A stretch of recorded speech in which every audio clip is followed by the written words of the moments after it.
বন্ধুরা কেমন আছেন? আশা করি ভালো আছেন, সুস্থ আছেন। পূজা কিচেনে আপনাদের স্বাগত। তো বন্ধুরা আজকে শেয়ার করছি নতুন এক রেসিপি, মশলা পনির। নিরামিষ এই পনিরের রেসিপিটা যদি একবার বানিয়ে খান, গ্যারান্টি দিয়ে বলছি বারবার বানিয়ে খাবেন। খুব সহজ পদ্ধতিতে ঘরোয়া উপকরণ দিয়ে এই রেসিপিটি শেয়ার করছি, করে দেখানোর জন্য চেষ্টা করব। আজকে আপনাদের রেসিপি মশলা পনির। এখানে পনির নিয়েছি।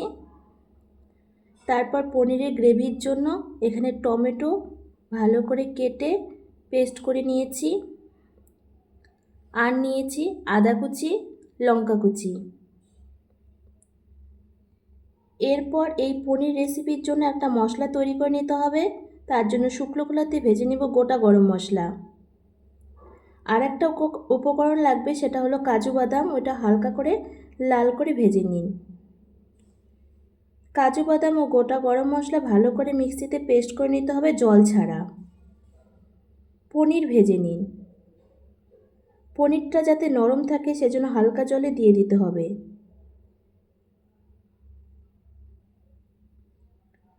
ওই তেলেই ফোড়ন দিন মৌরি, জিরে,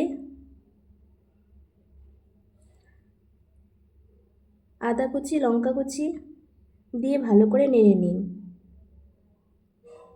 এরপর মশলা দিয়ে দিন হলুদ গুঁড়ো, জিরের গুঁড়ো,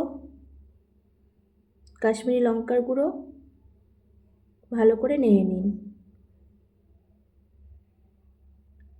এখানে লবণও দিয়েছি।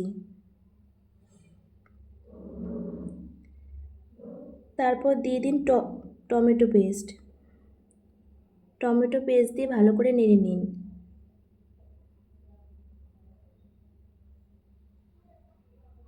এরপর দিয়ে দিন স্বাদ মতন চিনি।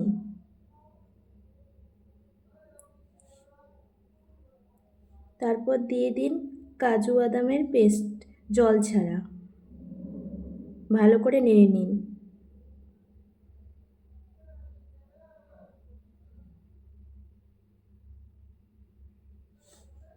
এরপর দিয়ে দিতে হবে 2 চামচের মতো টক দই।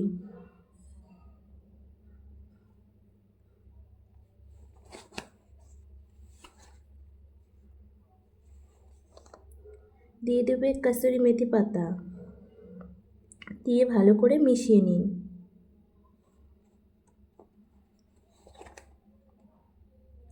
গ্রেভি থেকে তেল ছেড়ে আসলে দিয়ে দিন হালকা গরম জল।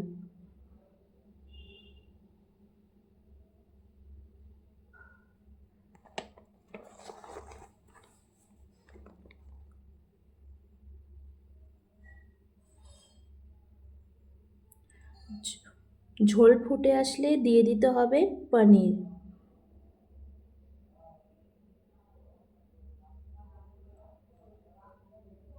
দশ 15 মিনিট ভালো করে রান্না করে নিতে হবে।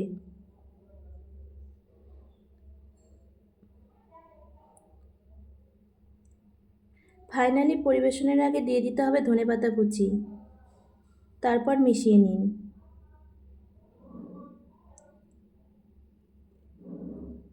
এবং তৈরি হয়ে এসেছে মশলা পনির।